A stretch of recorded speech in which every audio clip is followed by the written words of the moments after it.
Okay, we'll start the webinar. Good Yeah. morning. Yeah, okay. Please. Good morning, ladies and gentlemen. Assalamualaikum warahmatullahi wabarakatuh.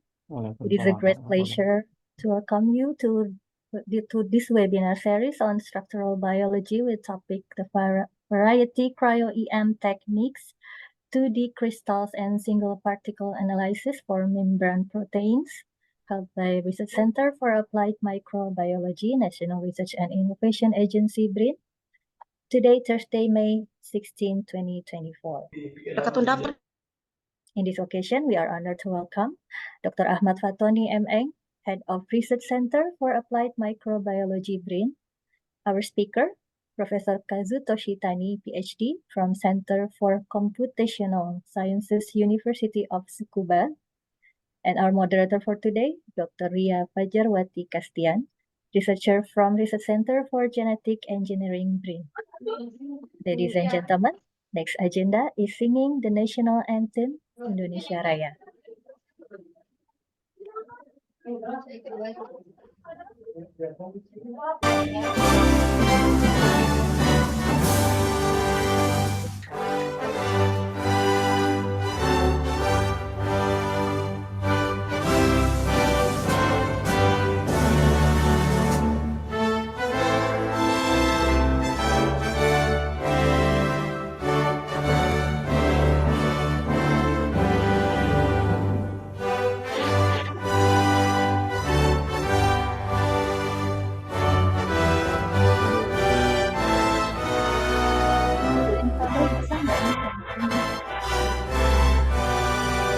Mbak bawa yang punya Mbak nggak?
Ladies and gentlemen, next is opening remark from Head of Research Center for Applied Microbiology, BRIN.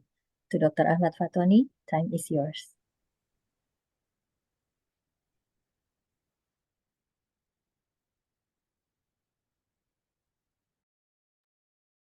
Hello? Ya, Pak? Yeah, okay. So can you hear my voice now? Yes, clear. Yeah, okay, all right, thank you. Okay, so first of all, I would like to share one slide first.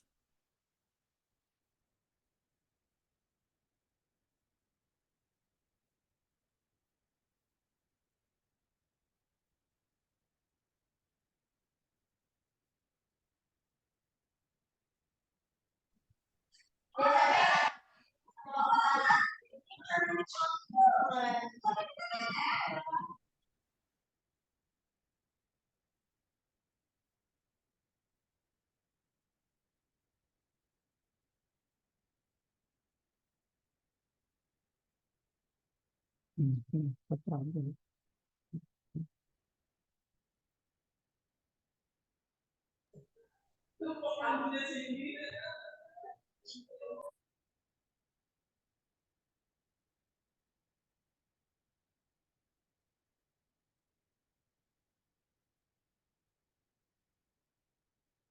Sorry, I have a big problem with my screen. So wait 1 minute.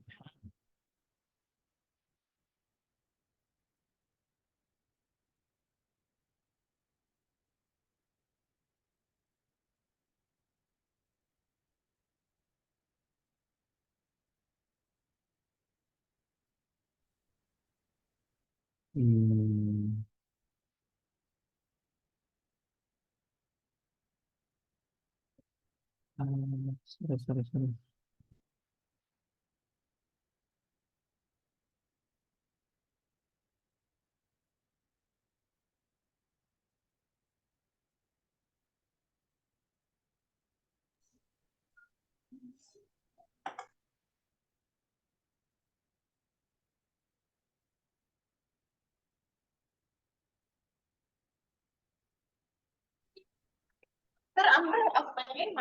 Sorry.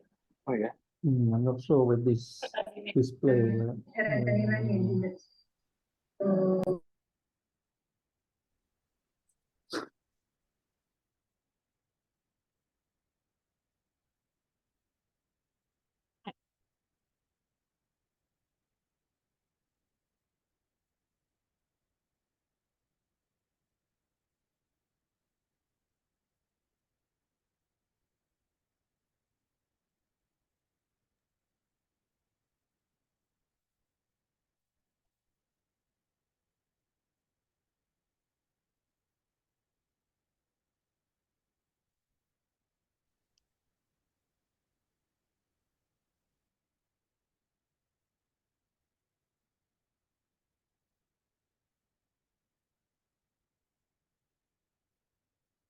It's my apologies. So I think I will just stop share. But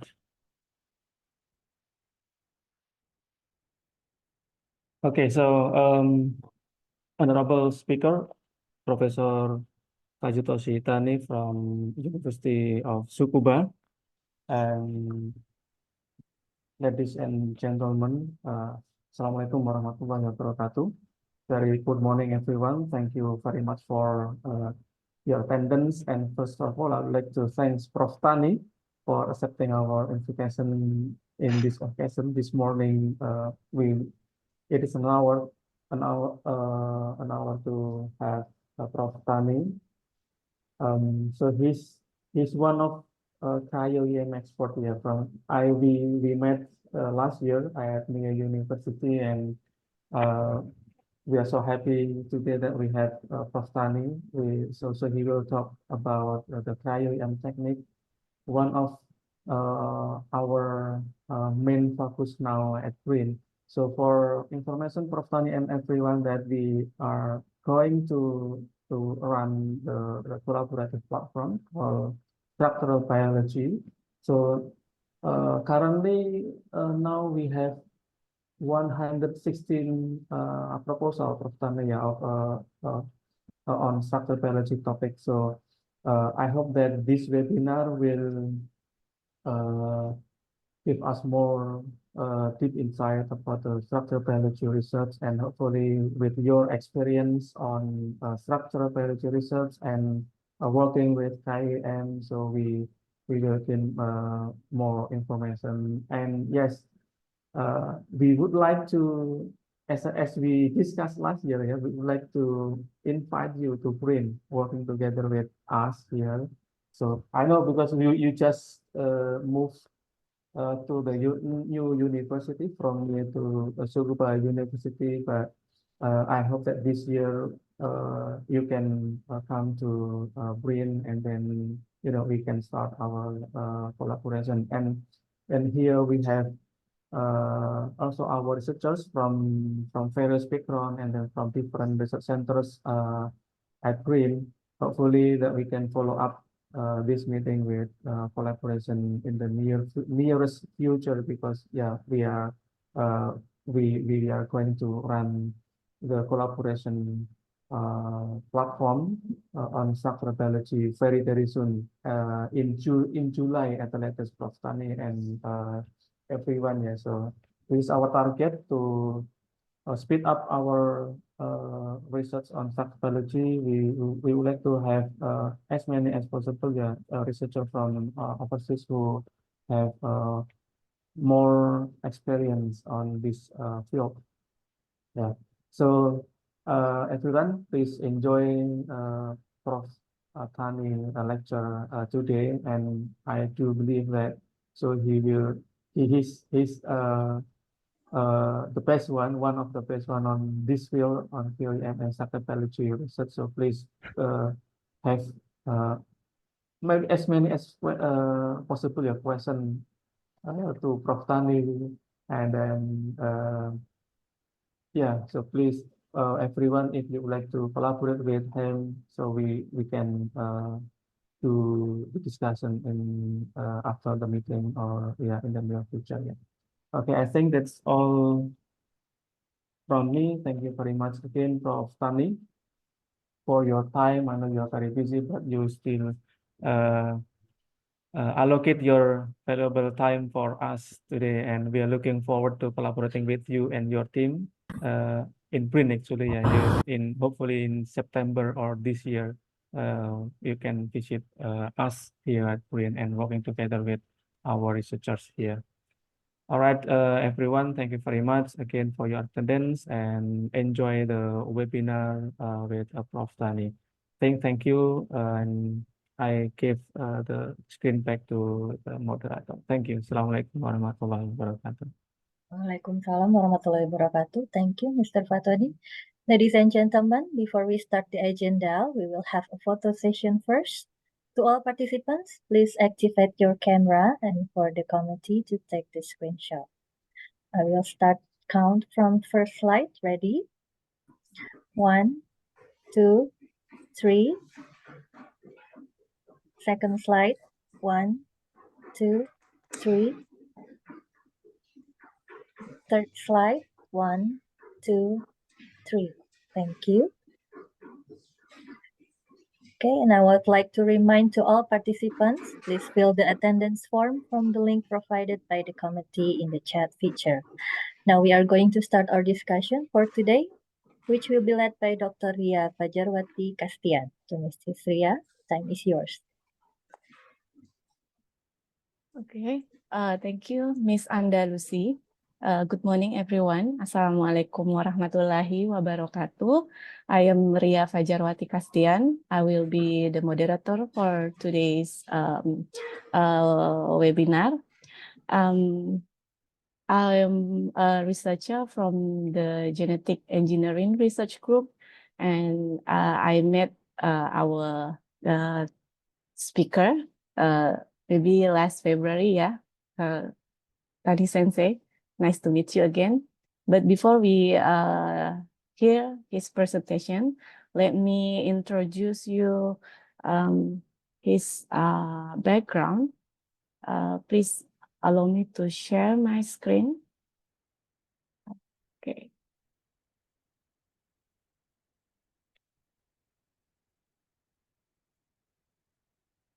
Yeah. So Tani Sensei is currently as a professor in the Center for Computational Science in University of Tsukuba. He was previously appointed professor in Graduate School of Medicine in Mie University, and he obtained his PhD in Nagoya University at 2007. He has many experience in the different university in Japan, Nagoya University, Kyoto University, and also in Riken.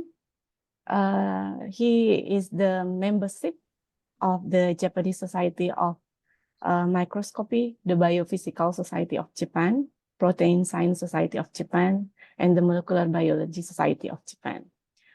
He also obtained some prize, 7 Kasato Prize and 30th Journal Prize of the Japanese of Microscopy. And his selected publication published in many high impact factors of journal, Nature Communication, Science Signaling, and Science Advance. He is, based on his publication, he is working mostly in the bacteria Rhodobacter capsulatus or Rhodobacter spheroides, and maybe focusing in the membrane protein, of course, and of course the structure of membrane proteins. And he got many grants until these recent years. He got some grants and collaboration with many researchers around Japan. So That's all the introduction from our speaker. And then let's start the presentation for Tani Sensei. Please start, Sensei. Thank you so much for letting my information to the audience. So yeah, so I would like to share my presentation. Can you see my presentation? Sorry. Can you see my Yes, Sensei. page? Yeah, okay, Yeah. thank you. Yeah. Yeah, so I'm very grateful to be invited here today, and I would like to extend my sincere thanks to Dr. Fatoni and all his members who prepared for this webinar. In this webinar, we will introduce electron crystallography techniques using two-dimensional crystals and single particle analysis for determining the three-dimensional structures of membrane proteins with cryo-electron microscopy. The theme is the variety of cryo-EM techniques, 2D crystals, and single particle analysis for membrane proteins. Specifically, the webinar will focus on explaining these techniques and presenting examples of their application in structure determination. First, let's consider the sizes of biological molecules in our topic for today. While human sizes are the meter size, to observe progressively smaller objects at this scale, different equipment is required. In particular, to observe objects smaller than the usual optical microscopy limit of 200 nanometer, we can use scanning electron microscopy and transmission electron microscopy, which can see even smaller objects. I'll explain in more detail later, but especially for observing biological samples without staining, a device called cryo-EM becomes important to avoid electron beam damage by cooling the sample to extremely low temperature while observing. In addition, please remember the term resolution. This word often appears in my talk. The smaller the resolution number, the finer structure you can see. Today's topics are as follows. Firstly, we will discuss method for determining the three-dimensional structure of proteins, as evident from the size scale diagram earlier. Observation with an optical microscope is impossible, but there are methods other than cryo-EM, so we will explain them. Secondly, I would like to explain what cryo-EM is, including the term itself, as it has been mentioned repeatedly. Thirdly, there are multiple methods of determining the three-dimensional structure of proteins. Using cryo-EM, we'd like to explain the characteristics of each method. Fourthly, we would like to introduce examples of protein structure analysis that we have determined using cryo-electron microcrystallography or a single particle analysis. We will also explain any equipment or methods we have developed as necessary. Fifthly, we provide the cryo-EM technology we introduced through a government project called as BEHIND, free of charge to everyone. We'd like to introduce this opportunity and hope you will take advantage of it. There are three established methods for observing molecules as proteins at near atomic levels. Each of these methods has been awarded the Nobel Prize in Chemistry, highlighting their significant contributions to fundamental science. I would like to explain them in the order of their awards years. The first method is X-ray crystallography. This technique requires the formation of three-dimensional crystals, but it is the most popular method due to its ability to determine structures at very high resolution. By irradiating the crystal with X-ray and analyzing the diffraction patterns, we can determine the three-dimensional structure based on the amplitude information of the reflection in the diffraction. The second method, which was awarded the Nobel Prize is nuclear magnetic resonance, NMR spectroscopy. Unlike an X-ray crystallography, NMR does not require crystallization. By incorporating stable isotope-labeled amino acids, it allows for high-precision observation of the three-dimensional structure of protein in solution, where they function naturally. However, for molecules with a molecular weight exceeding 20,000, the NMR signals from individual atoms overlaps and become indistinguishable, making it impossible to determine their structure. The most recent method to receive the Nobel Prize is cryo-electron microscopy, called as cryo-EM. Like NMR, cryo-EM does not require crystallization and does not need stable isotope labeling, which has brought it into the spotlight in recent years. However, to avoid electron damage, the contrast in electron microscope images is too weak, necessitating the collection of a large number of images and significant computational resources to calculate the three-dimensional structure. Consequently, determining the structure of molecule with a molecular weight under 100 kilo is challenging, and these are no observed some examples for molecular under 50 kilo. On the other hand, there's no restriction on larger molecular weights. In fact, larger biomolecules tend to have higher contrast, making structure determination easier. Here's a graph showing the number of protein structure registration over the years for the three protein structure determination method. Before the Nobel Prize was awarded in cryo-EM in 2017, the method with the highest number of registration was X-ray crystallography, seen in green, followed by NMR in red, and lastly, so cryo-EM shown in green. However, currently, the number of cryo-EM registration has increased dramatically and is now second position following X-ray crystallography, catching up to nearly half of its registration. Another notable feature in these statistics is that cryo-EM has the highest population of membrane protein structure determination.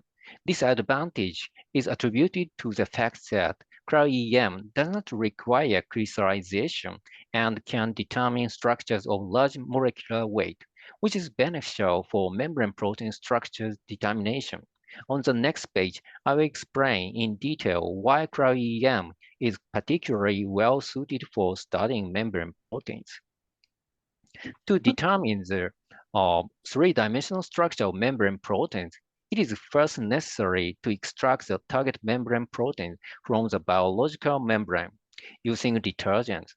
In the case of cryo-EM, there's no need for crystallization, so it can be used for structure analysis, even in the N-terminus or C-terminus is in a flexible state, or glycosylation is present. On the other hand, when three-dimensional crystals are required in the X-rays, such regions can be hinder crystallization and must be removed through the protein engineering. Additionally, optimized detergent should be found to promote crystallization. Due to the significant time and effort required for X-ray crystallography, cryo-EM, which is relatively simpler, has become a preferred method. The compatibility and efficiency of cryo-EM make it a favorable choice for structure analysis recently. When classifying the target proteins of commercially available pharmaceuticals, membrane protein, such as GPCR and ion channels, account for over 45%. Furthermore, approximately half of the top 20 bestseller selling drug targets for membrane proteins. Determining the 3D structures of these membrane proteins is believed to be highly advantageous for structure-based drug design. In particular, cryo-EM allows us to compare the drug-bound and unbound structures under the same solution conditions easily. Therefore, this method is considered to be very suitable for structural determination for SBDD. As a result, many pharmaceutical companies, led by major players in the industry, have been observed to purchase and operate cryo-EM equipment on their own. For example, Otsuka Pharmaceutical Company in Japan is well known for its effort in this regard. Now I'd like to provide an explanation about cryo-electron microscopy, which has been repeatedly mentioned. The term cryo originates from the Greek and cryo, meaning low temperature. Therefore, cryo-electron microscopy refers to an electron microscope that is cooled down. However, only the stage part where the sample is placed is cooled. For example, in this photo on the left, on the small yellow area enclosed is cooled. By cooling the sample in this way, we can achieve the following two objectives. One, to maintain hydration of biological samples under high vacuum. Electrons have much higher interaction than X-ray by a factor of 100,000. Electrons require high vacuum to travel straight. Under high vacuum, water evaporates and dries out immediately. So number two, to reduce electron damage, light atoms such as carbon, oxygen, and nitrogen, which constitute biological molecules, are prone to inelastic scattering. Energy changes caused by inelastic scattering lead to heat generation and chemical bond breakage. The above can be achieved by observing the sample that has been rapidly frozen. I'd like to provide a more detailed explanation about electron damage. The amount of electron irradiation is expressed by Rose equation, which shows that it increases inversely with temperature around room temperature. Even at room temperature, it's impossible to achieve a resolution of 100 angstrom. The graph on the right shows the result of measurement of cryoprotectant factors obtained from experiments performed by Dr. Fujiyoshi. When normalized to 1 at room temperature, it has been found that as a temperature of liquid nitrogen and approximately 4 times the amount of electron can be applied. And at the 4 Kelvin, the temperature of liquid helium, it's possible to apply up to 20 times the amount of electrons. In other words, by cooling, we can increase the amount of electrons, allowing us to take electron microscope images with less damage and high contrast. However, as you may know, the use of helium is currently facing issues such as high international prices and supply shortage. Therefore, cooling stages with liquid nitrogen are more common. Since it was discovered that liquid helium is the optimal coolant, Dr. Fujiyoshi, with whom I have been conducting joint research for many years, has been developing cryo-electron microscopes that utilize liquid helium and has the opportunity to witness the development from 4th generation to 7th generation while I was in his laboratory. In the photo where he is operating the 1st generation, you can see a young Professor Fujiyoshi. He is now 78 years old, but he was still developing an 8th generation cryo-electron microscope until recently. However, his electron microscope was suitable for the analysis of two-dimensional crystal structures, but not very suitable for single particle analysis. Moreover, as it required liquid helium, it became less used over time. As the supply of liquid helium became more difficult, FEI, a rival company of JO, comprehensively developed automated electron microscope. including the development of direct electron detector devices that allow high-resolution structure analysis even at liquid nitrogen temperature.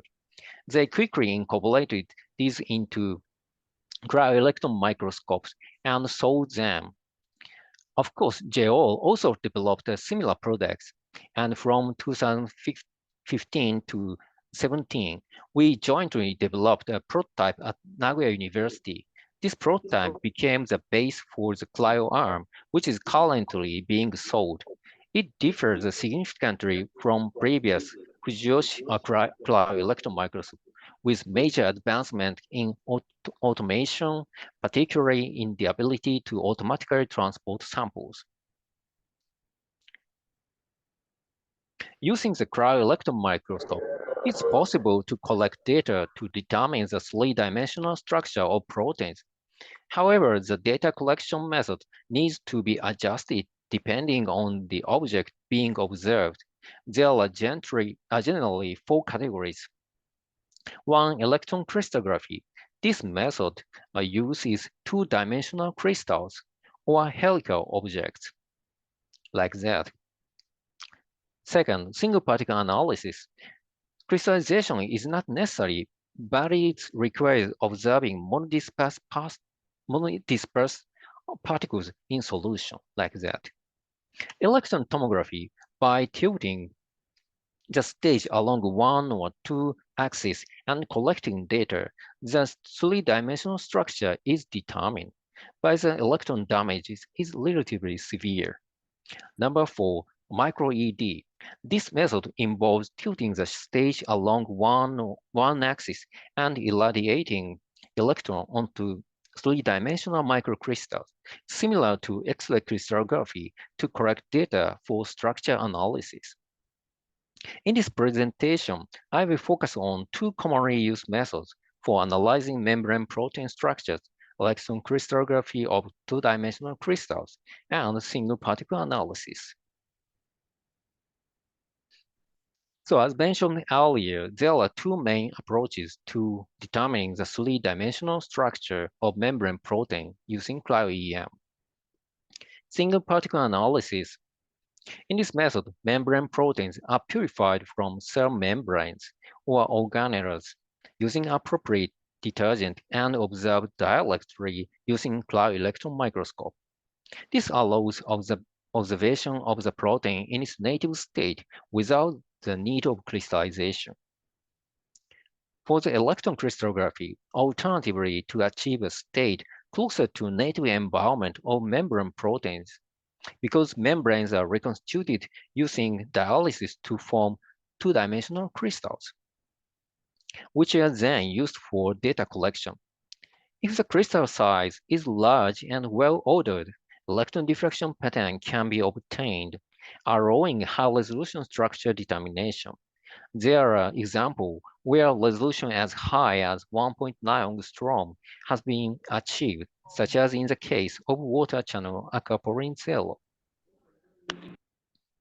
There's ongoing debate, particularly regarding the influence of lipids on membrane spanning region. However, it's generally considered that when membrane spanning regions are protected by detergent, it resembles a more natively like state, unlike three-dimensional crystals used in X-ray crystallography, which often involved artificial interaction between protein during crystallization. Detergent methods offer fewer artificial interaction, and both sides of the sheet, like crystals, are accessible. This allows for ligand binding using methods like spray deposition, enabling the tracking of structural changes in real time as time-resolved experiments. In particular, the ability to observe membrane proteins along with lipids for the observation of interaction between the protein and lipids at the molecular level, as shown in the diagram below. This is a significant advantage for two-dimensional crystals of electron crystallography.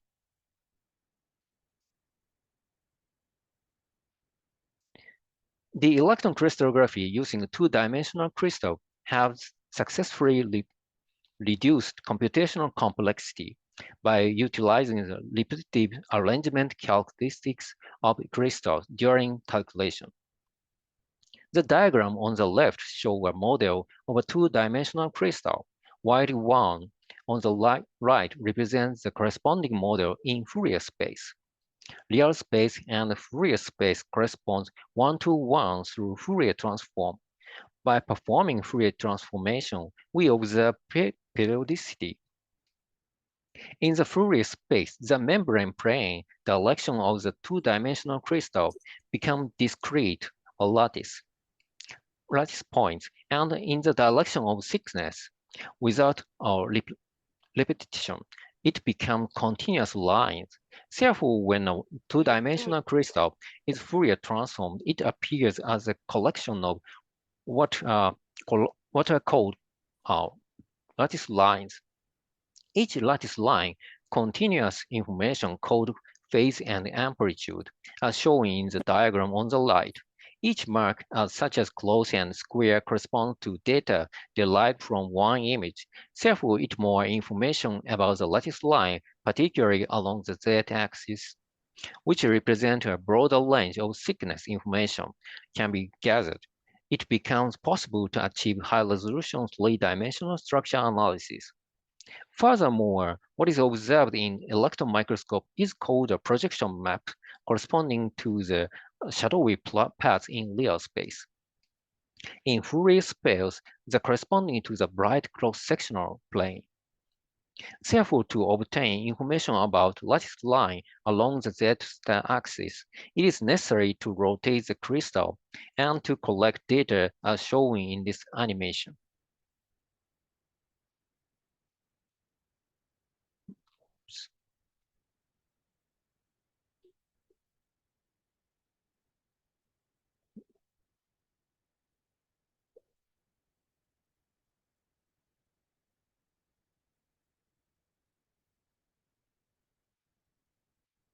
Yeah. So furthermore, it is therefore to obtain information about lattice line along the z-axis, it is necessary to rotate the crystal and collect data, as shown in this animation. In the case of the two-dimensional crystal, because the thickness is only about one monolayer, electron damage is severe. Cooling the sample to liquid helium temperature can reduce damage to about 1/20th compared to room temperature. However, only one set of good data can be collected from one crystal. Therefore, to determine the three-dimensional structure, depending on resolution and symmetry, tens to hundreds of crystals are needed. Finally, if the three-dimensional Fourier space can be covered, the three-dimensional structure can be obtained through inverse Fourier transform of lattice line. Since only data along each line in the three-dimensional Fourier space needs to be calculated, this significantly reduces computational time. In contrast, two-dimensional crystal. In single particle analysis, individual protein particles need to be observed, and their orientation must be determined through calculation. If the signal-to-noise ratio is too weak, successful calculation becomes difficult. Therefore, the larger the molecular weight, the better the determination of the three-dimensional structure. This is opposite to the proportion of X-ray crystallography. On the other hand, because individual protein particles are observed, there's no need to crystallize the protein, allowing for immediate observation after purification, resulting in time saving.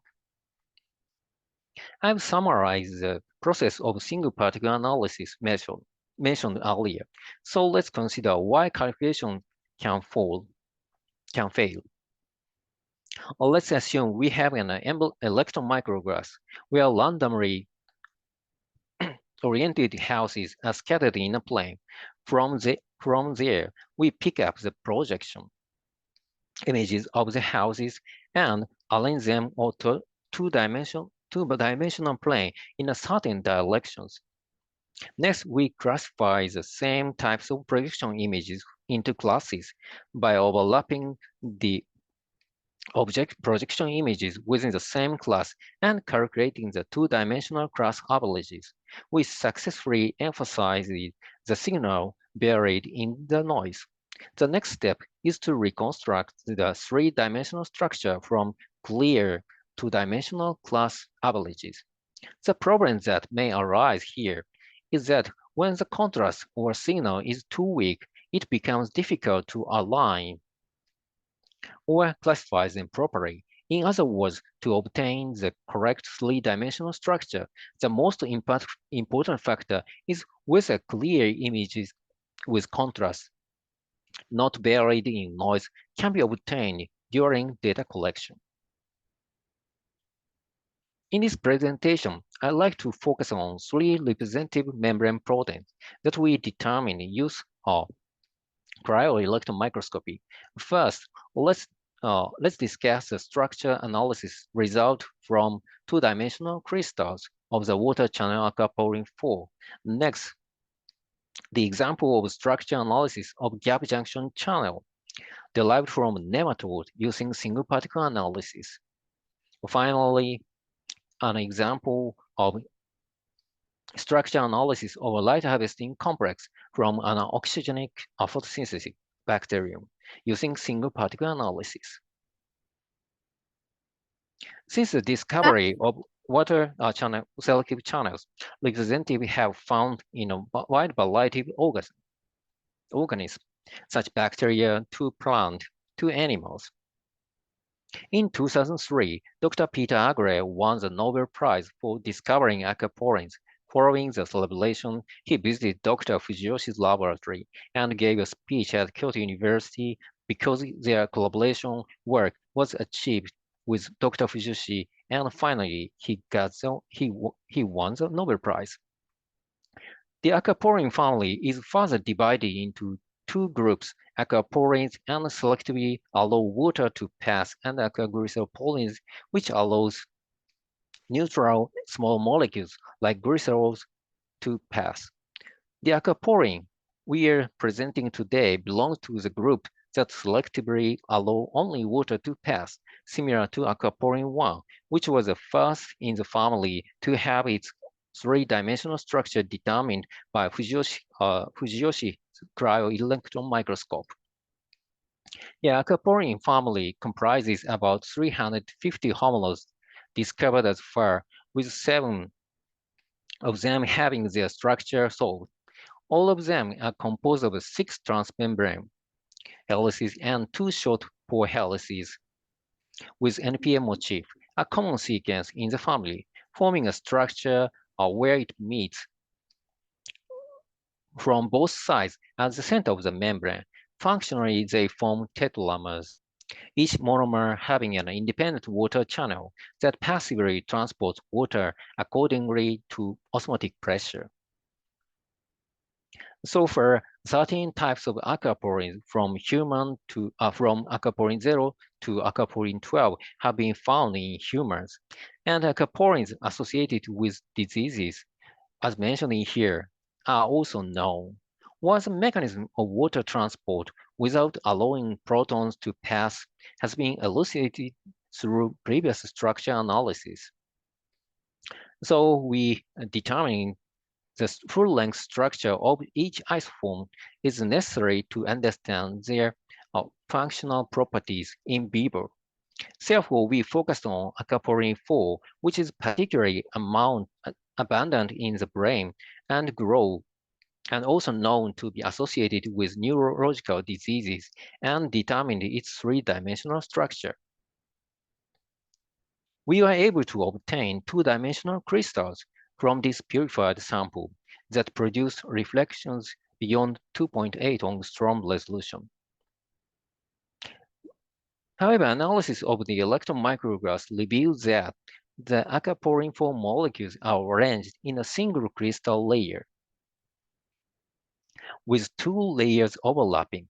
In the case of 2-layer crystals, even if the crystalline crystalline forms in one layer are uniform, it is necessary to distinguish them as different crystals depending on the way the two layers overlapping.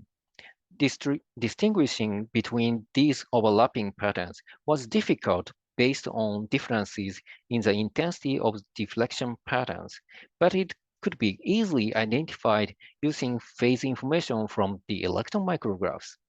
Therefore, for the structure analysis of these crystals, it was necessary to collect two types of data: electron diffraction and electron micrograph from the same crystal. This data collection method was new and particularly challenging to capture electron micrographs after electron diffraction. But it was resolved by developing new sample adjustment method, leading to efficient data collection. By comparing the collected electron micrographs with a model of the two-layered crystal, so the phase ratio decreasing when the models match well. As a result, it was found that approximately 70% of the collected two-layered crystals had crystalline forms of P4212 symmetry with a molecular center distance of 45 angstrom distance, indicating interaction in the extracellular domain. Finally, this is the automatic model of aquaporin 4 bound to the inhibitor acetylamide we call the AZA. It was found that inhibitor binds to the channel opening near the extracellular side. With one molecule bound to each monomer, the inhibitor is observed to act like a lead, blocking the water molecules typically seen in the channel pore. Upon further examination of the binding mode, it was found that metazoamide, which has a similar three-dimensional structure but lacks inhibitory activity, cannot bind to aquaporin 4. This is because the orientation of the acyl group is fixed by the position of the double bond, leading to Stark hindrance. This was confirmed by experimental result. In other words, this elucidation of the three-dimensional structure reveals the potential for structure-based drug design. Second example, vertebrate gap junction channels are composed of connexin, which are found four spanning transmembrane proteins. 6 connexins assemble to form the smallest functional unit, hemichannel.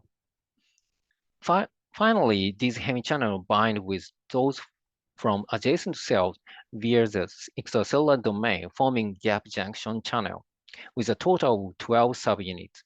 The transport pathway occurs through a pore located at the center of the oligomer, typically allowing passage of water-soluble molecules up to approximately 1,000 Daltons in molecular weight. The gap junction channel family consists of many isoforms, suggesting the passage of various gating mechanisms. In particular, a model proposing gating by tilting subunits has been accepted in the past. However, recent findings have challenged this model. For instance, it has been reported that connexin 43 allows the passage of peptide as large as 1.8 kilodalton. Additionally, the crystal structure of connexin 26 has been determined by X-ray crystallography. These discoveries have shown that traditional model cannot adequately explain the regulation of allowing passage of such large molecule of the selectivity for ions. Furthermore, we selected the Nexin 6, which is specifically to invertebrate species such as nematodes within the gap junction channel family, and embarked on its structure analysis to elucidate gating mechanisms that could be universally applicable. However, as the resolution of the three-dimensional crystal structure reached only about 10 angstrom, we finally decided to proceed with the structure analysis using single particle analysis. Initially, we expected that using solubilized and purified samples would immediately yield good electron micrographs, but this was not the case. We found a breakthrough by employing a method called grader, developed by our lab members at the time. Let me introduce this technique. The key point is to replace the detergent used for solubilizing and purifying the samples. By minimizing the residual detergent in the solution, we could reduce background and so reducing the viscosity of the solution. This made sample preparation easier and allowed better control over the ice thickness on the grid. Here, I would like to compare the results before and after applying the grader method to Inexin 6. On the far left, we see the sample confirmed using negative staining with uranium acetate. Before applying grader, there are a lot of micelles can be observed in the background. These types. But after the grader, there are very few background. Let me look at the images of vitrified sample. You can clearly see the very different contrast. So we can see the clearly protein contrast after the grader. Additionally, if we examine the Fourier transform on the right side of each images, we observe the post-grader images shows tone links. Tone link is a concentric circles indicating oscillating patterns. Up to a high resolution of around 3.0 angstrom, indicating the presence of detailed information. In contrast, the pre-grader image only shows tone length around the 6 angstrom. So by performing Fourier transform of the obtained images, we can assess the quality and explore better sample preparation methods. Here we have image obtained from the sample after grader, revealing the presence of two distinct types of particles. From these images, we determine the initial 3D reconstruction of each particle type. One type is a hexameric hemichannel, and the other one is a dodecameric gap junction channel. So this demonstrates the slate of single particle analysis. Even when different particles are mixed or in the same solution, their structure can be determined separately. Finally, we applied single particle analysis, resulting in the images shown on the left. There are 2D class averages, where averaging similar images enhances the signal-to-noise ratio, making the projection images clear. It's crucial to check various orientation of the particles in this result. If only one type of orientation is observed, just only one, for example, so it means the projections are limited to a single direction. So it makes it impossible to determine the structure. So we should confirm various orientation in the 2D classes is necessary. Finally, we achieved resolution of 3.3 and 3.6 of angstrom resolution for the hemichannel and gap junction channel respectively. Reaching such high resolution allowed us to determine fine structural details, although there were no previously known homologous structures at the amino acid sequence level. We successfully constructed the atomic models. This demonstrates the capability of single particle analysis to elucidate detailed structure even in the absence of prior homologous models. When comparing connexins from vertebrates with inexins from invertebrates, there's no significant homology at the amino acid sequence level.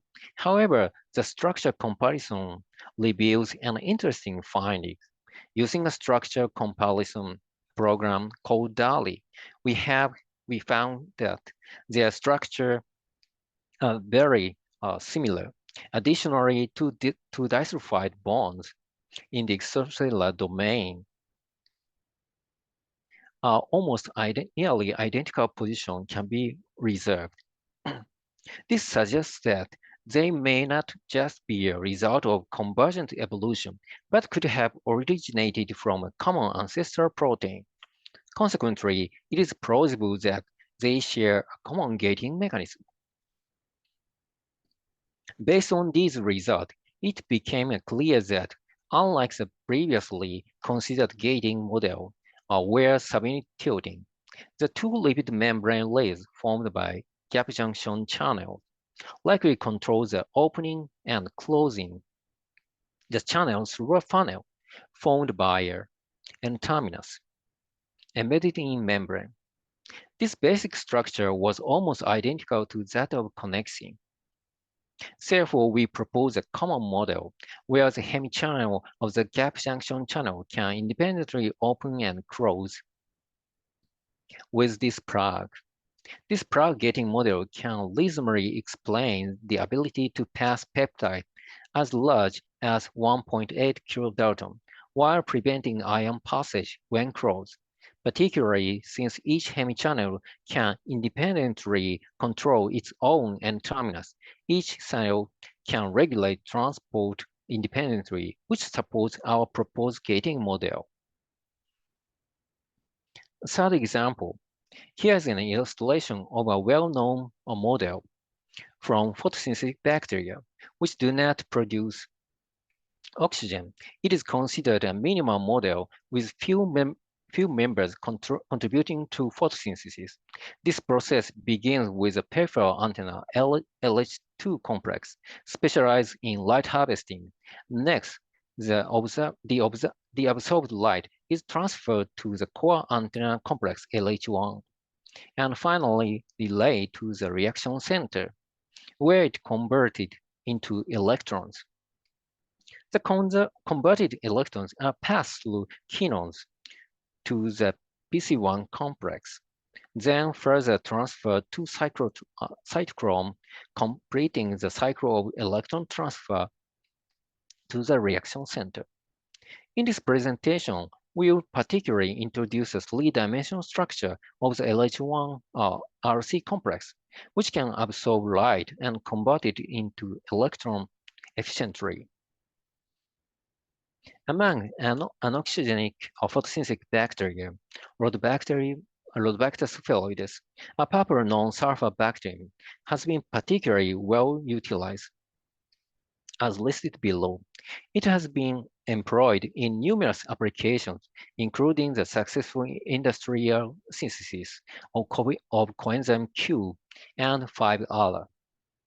In particular, 5-ALA has drawn attention due to the use in photodynamic therapy as part of cancer treatment.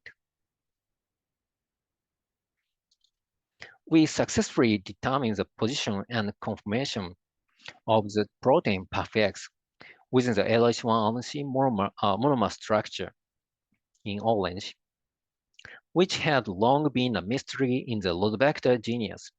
Additionally, we discovered a novel unexpected protein named protein U in magenta color, confirming its presence in the genome. To investigate the unknown function of protein U, we created knockout strains and observed the expression system, revealing a significant reduction in the LH1-RC dimer structure. Furthermore, as two carotenoids bind to each LH1 pair, there's no space for kinome between LH1 pairs. Therefore, the crevices formed by PAFX in the LH1 ring is suggested to be important for kinome exchange and the inability of the bacterium to grow through independent photosynthesis in the PAFX knockout strain. It is so inconsistent with this.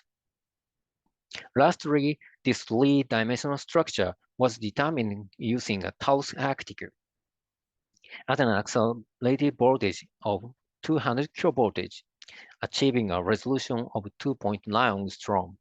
This is not only allowed for de novo modeling of the novel protein, but also demonstrating the utility of machine other than the cryos, contributing to the discovery of new protein. We compare the shape of the LH1RC monomer structure of Rhodobacter spheroides with that of LH1 rings from other species after aligning them with a reaction center. Each arrow represents an entrance for kinones. Is located in approximately the same region. Particularly, there's a significant shift in the LH1 ring along the crevices formed by Perfex. Based on these observations, we suggest that this crevices is important for kinome exchange, and because it is more extensive in Rhodobacter species with Perfex, kinome exchange is facilitated, explaining the rapid growth of the bacterium of Photobacter. So, number 5, so we have been conducting a joint project with Okinawa Institute of Science and Technology, abbreviated as OIST, utilizing the techniques we have discussed earlier. This project is titled Support for Protein Structure Analysis and Intercellular Microstructure Analysis by Cryo-Electron Microscopes. It has secured funding to support researchers both domestically and internationally. So please allow me to provide a brief introduction. Furthermore, as of this April, Dr. Mochizuki has taken over as a representative from OIST, succeeding Dr. Hombel upon his retirement. We are providing support for structure analysis using cryo-electron microscopy through the use of machines owned by OIST, including Titan Cryos G1, Taos Arctica, and LC120. The detection devices for Cryos and Arctica are Falcon 3, allowing for maximum data collection of 100,000 images per day because it is a relatively old-fashioned type of direct electron detector. Given the limitation of Cryos machine time to 3 days per month, we are working to utilize it effectively. So in our project, we focus particularly on human resource development, which we carry out through two main pillars. One is a 4-week in-house training program, where participants bring their own sample and undergo training from negative staining observation to screening with Talos Arctica, data collection with Titan Cryos, and analysis guidance. The other pillar is a hands-on workshop,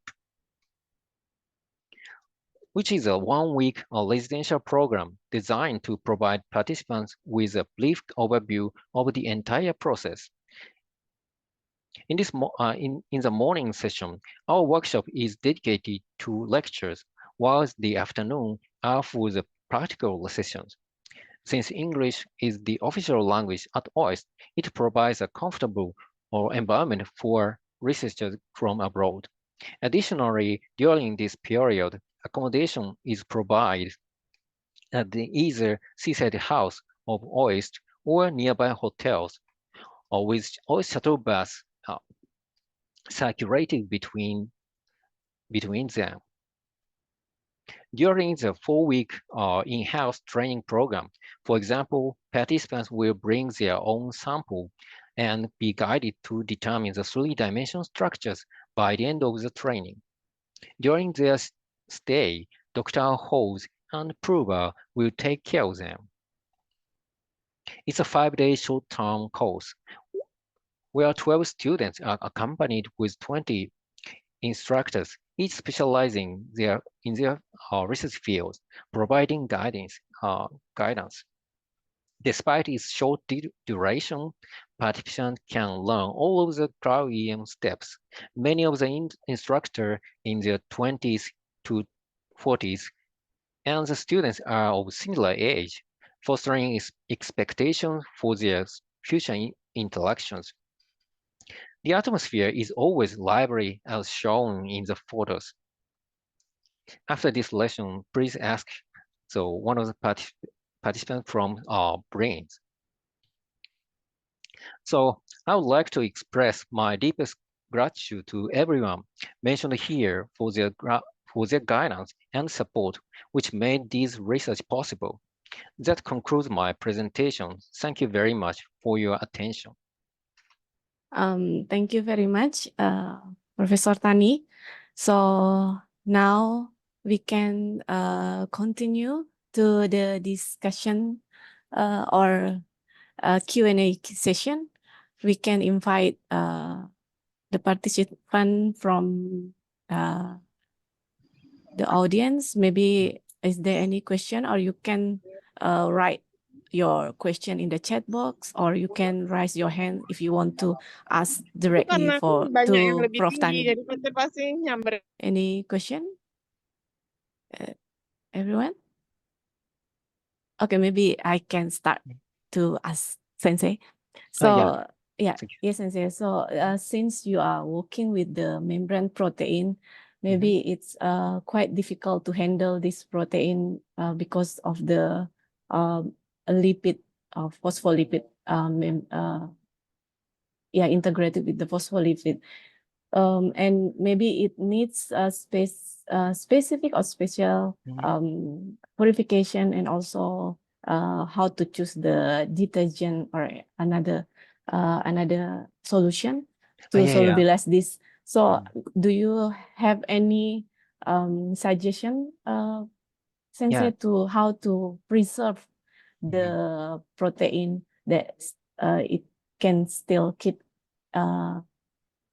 not degradation, how to preserve this protein complex? Thank you, Sensei.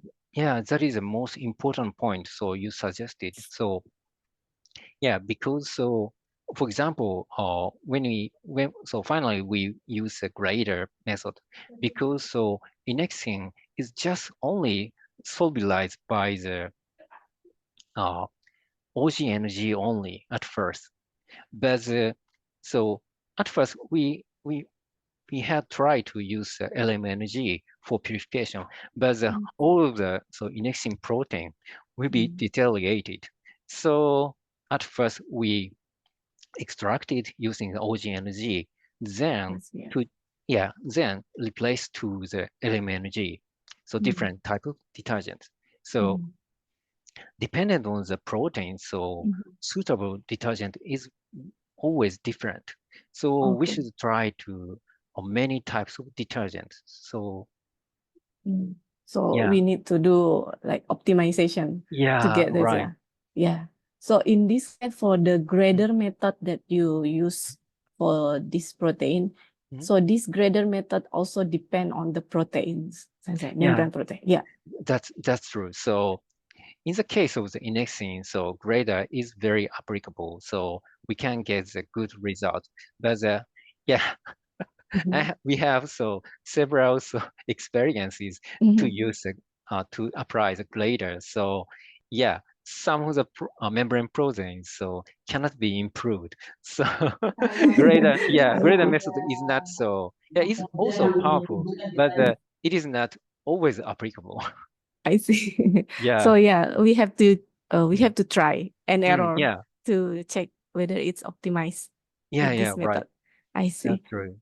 Sensei, there is a question in the chat box from Mario. Mario is asking, why is membrane protein harder to crystallize or studied in X-ray dimensional? Is it? Right. And why cryo-EM is a better option? Is it related to the purification method for membrane-bound protein, or is it because the membrane protein just too stubborn to crystallize? Right. So because most of the membrane proteins already some dependent on the protein, already attach the glycosylation, or member protein has a very flexible N-terminus or C-terminus region. But for the to make the good crystal to make the good 3D crystal diffracted the high resolution. So in that case, we should remove the N-terminus cut and without glycosylation. And so sometimes long loop is also inhibited to crystallize. So such protein engineering is needed to produce a 3D crystal. So it is very a lot of number of the hurdles to make the 3D crystals. But on the contrary, cryo-EM, so if there are a lot of long loops and flexible loops, and even though in the presence of glycosylation, we can just observe just only particle. So there's no need to such protein engineering. So many people recently rushed to the study of the using the cryo-EM. So here is the pressure of glycosylation. It's not really problem, Sensei, in the cryo-EM? Yeah. So glycosylation, yeah, not a problem. But it's dependent on the volume of the glycosylation. If the glycosylation volume is similar to the protein size, so in that case, you should remove the glycosylation. Because glycosylation contrast is also contributed to the projection map. So in that case, it's difficult to align the particle. Oh, okay. Yeah. How about Mario? Can you get the answer, or you have any further question for that or comments? Oh, thank you. All good. Thank you. Yeah, very good question. Thank you so much. Yeah. Other question? Or you or any participant is curious how to join the BINDS project that we can also participate? You can bring your sample if you interest, and you can ask Professor Tani for the yeah, please contact me. Really. Yeah. Oh, yes, Sensei. In my case, I also a bit.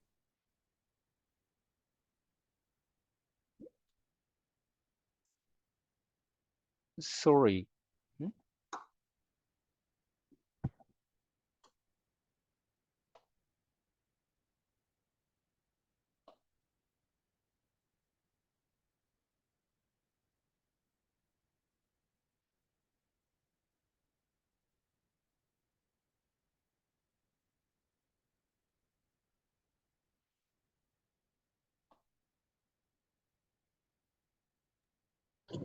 Okay. I'm sorry, Tani Sensei. Maybe Ria-san is now lost the signal, so we will wait for a minute or a couple of minutes. Is it okay? Yeah, okay. Yes, thank you. So I think there is one question in the chat box, Sensei, from Muhammad Ismu Daud. So he said that thank you for the interesting talk. And do you think at some point X-ray crystallography will be replaced entirely by cryo-EM? Or are they both still relevant with their respective advantages for different types of protein? Yeah. So, yeah, right. So, yeah, such questions often I receive. So because yeah, but X-ray crystallography and cryo-EM information is maybe compensated one, because X-ray crystallography can be get the very high resolution compared to a cloud electron microscope.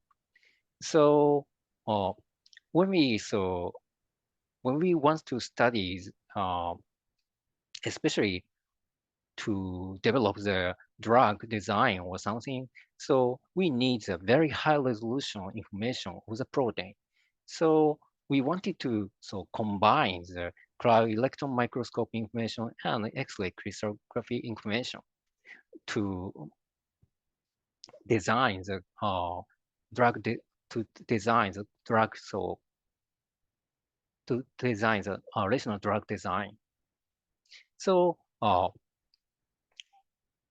I think so for the X-ray crystallography still so continue and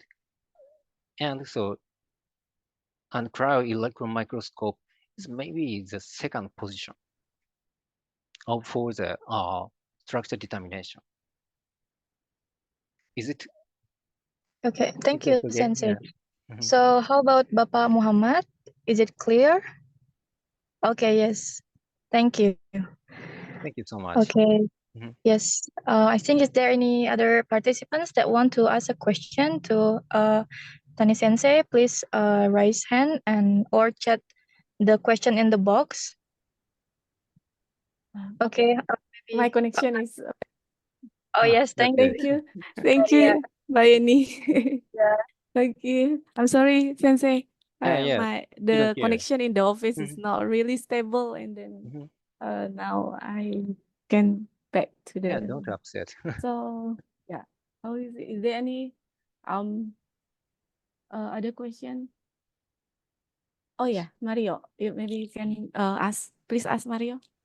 Yes, thank you for the opportunity. That was a really great presentation, Sensei. you. By the way, I've been working with XRD, X-ray diffraction crystallography before, and I know that, like, my previous supervisor kept saying that when you work with membrane-bound protein, it's either like you run away because it's too hard to work with.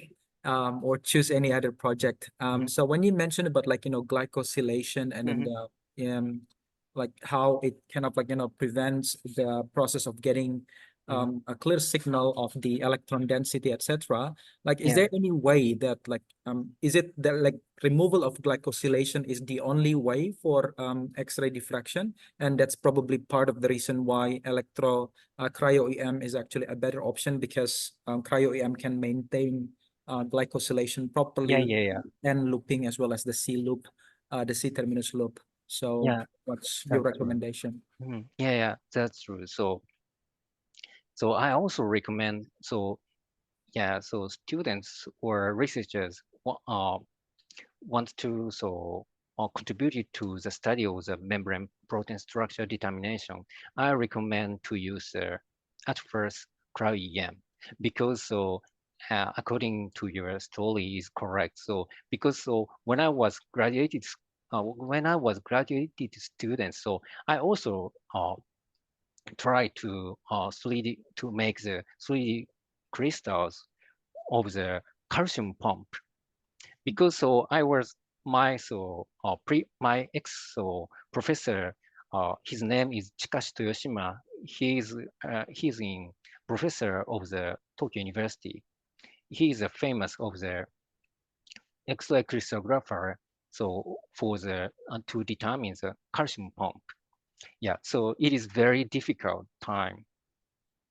So, but fortunately, he also has a cryo-electron microscope. So I participated to change from 3D crystal to the two-dimensional crystals. Yeah, so but at that era, so single particle analysis is not applicable. So I do not participate in the single particle analysis. But currently, single particle analysis is matured. So I recommend students and researchers who wants to study membrane protein structure to use cryo-electron microscope at first. Just to follow up on that one, Sensei.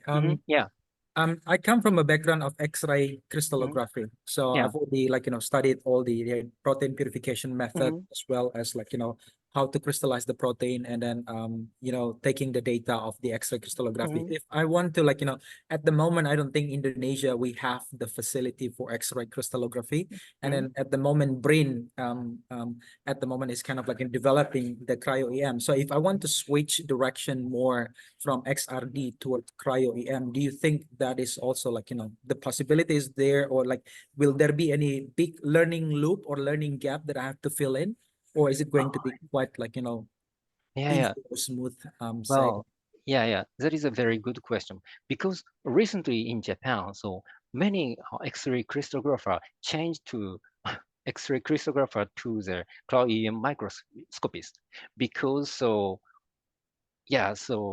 time saving is very interesting for them.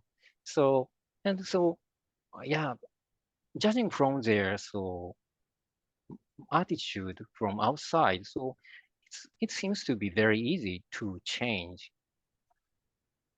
Is it is it right answer? Okay, I mean, at least it's convincing me to kind of like Yeah. start going deeper into cryo. Yeah. Thank you. Yeah. Please go ahead. Thank you, Mario. Is there any other questions from audience? Let me check the chat box. Any question in the chat box? Oh, no, just certificate. Any question? Maybe I have a little bit curiosities and say how to let's say beside the single particle analysis method, if we want to check the membrane protein structure in the intact lipid environment, can we still use another method such as electron tomography? And is Right. it better? Which one do you think? I mean, better or Yeah. in a So good resolution to sorry. check the? In this session, I didn't mention about the nanodiscs because Oh. we already published these things, these structures. So yeah, nanodisc is a very fascinated, and so it's very famous method. So because membrane protein can be embedded in the lipid with bounding the upper protein. So in this case, the dependent on the protein sizes, so we should change the upper protein. So if the but if the protein complex is too large, so there's no suitable size of upper protein. So dependent on the protein size, so maybe not so large. So maybe diameter less than 100 angstrom. So we can use the nanodisc.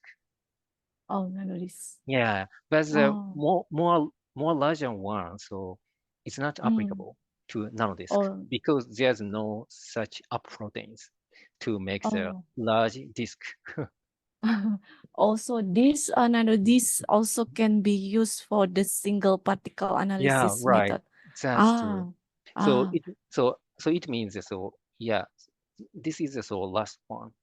Yeah, after solubilizing protein membrane protein, then embedded to the nanodisk.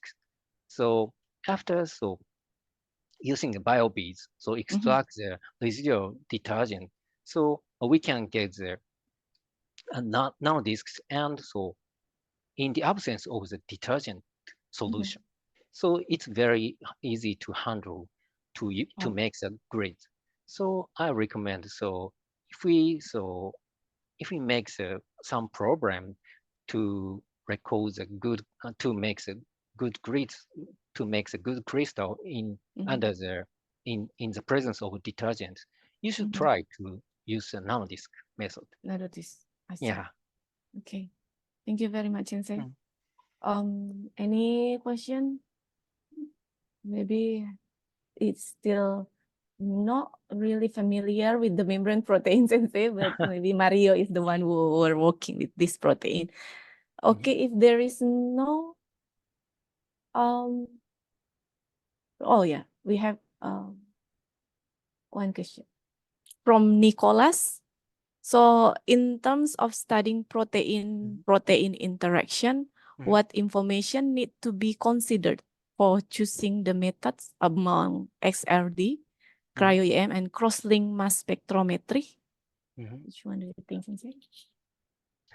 Yeah. So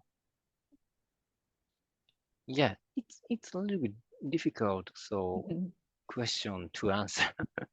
Yeah, but yeah. So yeah. So but most of the interactions appear in the crystal. Yeah, some of the interaction might be reflected very natural one, but some of the interaction is artificial one. So it's very difficult to be distinguished. So in the case of the cryo-electron microscope using single particle analysis, all of the proteins scattered and monodispersed. So the interaction in the protein or particles is a natively one. So it's easy to interpret it. So this in the protein interaction is very natural. But dependent on the situation, maybe when we use an adequate detergent, sometimes membrane protein will be not so good folding. So in that case, artificial one we could be observed.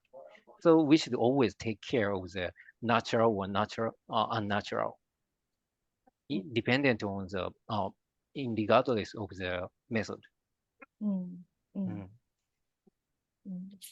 How about Nicholas? Can you get the answer? Any other comments from Nicholas? Maybe, okay. Okay. Thank you so much for asking me. Yeah, thank you. Any other comments or questions from the participants? Ya, halo. Yeah. Okay. Okay, silakan, Pak. Nicholas, I think he has something to say. Nicholas dulu, silakan, Mbak. Oh, yeah. Oh, there's some maybe, but I'll try to summarize the answer and ask a follow-up. He wants to ask a follow-up. Okay. Thank you, Nicholas.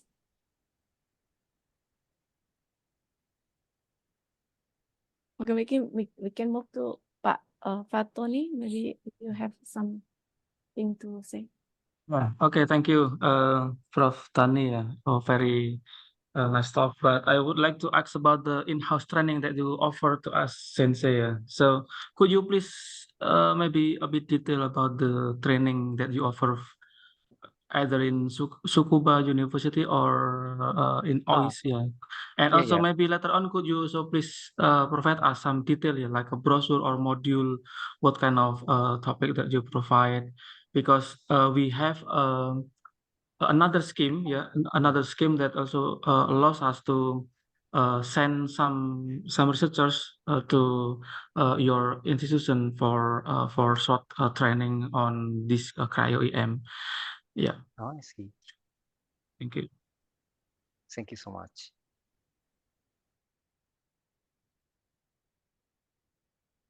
So, sorry, Sensei, again, at Tsukuba University, do you have X-ray crystallography? Because, I'm not sure because now we have training also on cryo-EM for the moment, in-house training from cryo-EM. They said that our equipment, we have base plate. I'm not sure for low molecular weight. So instead of using X-ray crystallography, actually we can maximize our equipment feature. Yeah, we call it. They call it base plate. Yeah, for low molecular weight. I don't know whether you're familiar with this or not, but if because now we are still identifying our sample, still do not know exactly how many samples we have for very low, less than or below 20 kilodalton. But in case we have numbers of sample below 20 kilodalton, it means we need to do the protein crystallization. So in this case, is it possible to have collaboration with you for this step, and then like we do the preparation at the Tsukuba University or in your institution, and then we'll bring the sample back to print and then do the single particle analysis using our CRIOS or cryo-EM. Is it possible, Sensei? Thank you. Yeah, of course. So it's possible. But so protein molecular weight less than 20 kilodalton is very challenging. So yeah, for observing so cryo-EM. So in that case, it's better to try to make 3D crystals. Because so Tsukuba University is located near the synchrotron facility we call the KEC. So yeah, so many researchers of Tsukuba University, so they went to this KEC facility to collect data using the X-ray. Okay. Okay, so maybe last question from me. So when do you think available to visit Indonesia this year in the fastest time? Because we will arrange everything for you to to come to Indonesia, and then maybe later on we will have more even discussion with our sisters here in Brin. Because so until this end of September, so yeah, so Dr. Purba so is will be stayed so at Tsukuba University. So she will come back to the Oist. So from the 1st October. So after that, so she also joined to the join to go to the Bring. Okay. So So you mean if we can plan your visit around November or December, this year? right. That is Okay. very Okay. suitable for us. Yeah. Yeah. Okay. So in that case, if you are here, later on we will have another maybe offline meeting with others, and we can also invite our collaborator from university as well to have kind of a seminar offline here. Yeah. Thank you so Okay. much. Thank you, Sensei. Yeah. Thank you, Pak Fatoni. Oh, there is more questions, Sensei. From Nicholas, maybe he continued to ask. So when the sample requires pre-treatment with detergent, this may alter the structure of the protein, and in this case, cryo-EM method is preferred than other method. Is it what you mean, or did I get it wrong?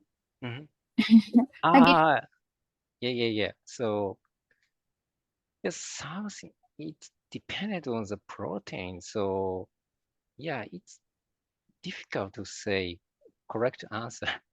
Sorry. If I may add to that one, Prof. Tani, but then I think Nicolas' question was more about like protein interaction in on its native state. So if we really want to see it in a native state in say like the wild type protein interaction, then probably cryo-EM is a better option here, because cryo-EM really relies on liquid environment, aqueous environment, where it's like the solubility of the protein is a lot better compared to X-ray crystallography, because X-ray crystallography crystallization itself means the protein is already like in stagnant structure. Thank you so much. So to explain me so clearly. So yeah, that is true. So yeah, so but so yeah, when you see this so one of the greater microglass, can you see the so crowded particles? Yeah. So when we apply the protein on the grid, so we often use dependent on the protein, but we often use 5 milligrams to 20 milligrams per milliliter. Very high concentration of proteins. So for observing the cryo-EM. So so very similar concentration of the 3D crystallization. So for the 3D crystallization, finally, proteins to produce a 3D crystal. But most of the cases, such very high concentrated protein solution, we should observe using cryo-EM. So it means maybe under such situation, randomly association between the protein and protein. So maybe finally cancellation of the interaction to see the solid not to see or not to observe the solid interaction, but maybe there are some interaction into the solution, because when you see these grids very clouded. So I don't know that but dependent on the protein, so we can see the very scattered types of the proteins in the grid. It is dependent on the protein. So so I told you, so it's dependent on the protein. So the interaction, so I cannot explain precisely the interaction between the protein on the grid. Thank you, Sensei. So how is Nicholas? I hope it's already clear. For sure, cryo-EM is the good method to see the native structure of the protein-protein interaction. But for sure, you have to try many method and many optimization. It's depends on the protein whether it is working for your experiment or not. Yeah. So and I have one recommendation, because so when we observe the membrane proteins, so under such high concentration, we not often, but we sometimes see the unnative interaction into the solution. So we should always take care of the interpretation of the protein-protein interaction in the cryo-EM. Yeah. Because due to the high concentration of the proteins. Yeah. So high concentration of the protein-protein interaction. Yeah. We should be not about that. Yeah. Yeah. How, Nicholas? Okay, I see. Thank you for the answer from Nicholas Sensei. Thank you so much. Thank you. Any more questions or comments or anything for Professor Tani? I think no. From the audience, Sensei. So maybe this is the end of the discussion and Q&A session. Thank you very much, Professor Tani. It's nice to see you again here in the webinar, and we hope we can see you in our institute. And thank you very much for the nice presentation. It's really help for us how to understand the membrane protein, especially for cryo-EM method. And thank you. And please send my regards to Dr. Rani Purba. Thank you. Thank you thank so you very much. Thank you very much, Sensei. So I give back the screen to Miss Andalusi. Sorry. To the MC today. Okay, thank you. Thank you, Mrs. Ria, for leading a very interactive discussion. And thank you, Professor Kazu Toshitani, for a very interesting presentation. And as a token of our appreciation, we will give a certificate for Professor Kazu Toshitani as a speaker. Thank you very much for sharing your valuable knowledge. Okay, ladies and gentlemen, we have finally come to the end part of this webinar. Before I close this session, I would like to ask Head of Research Center for Applied Microbiology BRIN to give us some short closing remarks. Dr. Ahmad Fatoni, time is yours. Okay, again, thank you very much, Prof. Tony, and everyone who have participated in our webinar on structural biology, and we are looking forward to collaborating with Prof. Tony, and everyone will join our platform collaboration on structural biology. So we are looking forward also to collaborating with all of you. Hopefully this project, this is like a national project proficiency in Indonesia, how to speed up the research on structural biology using cryo-EM, and hopefully you would like to contribute with us I'm very together happy to. here. Yeah, this year we can, I think, I believe we can do the end of this year at least. Ya, you visit to Indonesia. Ya, Bapak Ibu sekalian, terima kasih banyak. Jadi kita akan arrange lagi another webinar on structural biology. Jadi nanti kita tunggu kolaborasi Bapak Ibu semuanya dari kampus, dari yang aktif ya Pak Nicholas, Pak Mario. So looking forward to collaborating with you ya. Nanti kita sama-sama please utilize the facility that provided now in BRIN. So kita bisa speed up research di level atomic or cellular ya dengan cryo-EM. Jadi begitu Bapak Ibu everyone, thank you again very much for your attendance, and Prof. Tani for your time and your sharing knowledge, and hope to see you the end of this year. Yeah, Okay, also. so Yeah. I close the November webinar or- today. Assalamualaikum warahmatullahi wabarakatuh. Okay, thank you everyone. Okay, Waalaikumsalam thank you Sensei. warahmatullahi Yeah, Thank you so thank you much. very much. Thank Yeah. you. Thank you, Sensei. Terima kasih Mbak Thank you so much. Uci, See you again. Okay, Bye-bye. Mbak ladies Ria, and Prof. gentlemen, Terima kasih Tani. Mbak Eni. this is the end of our agenda for today. I'm Andalusi Arini. On behalf of the committee, I would like to say thank you very much to our speaker, moderator, and all participants. See you in the next event. Assalamualaikum warahmatullahi wabarakatuh. Waalaikumsalam warahmatullahi Thank you, wabarakatuh. Sensei. Waalaikumsalam warahmatullahi Thank you wabarakatuh. everyone. Thank you. Yeah. Thank you Thank you, everyone. Sensei.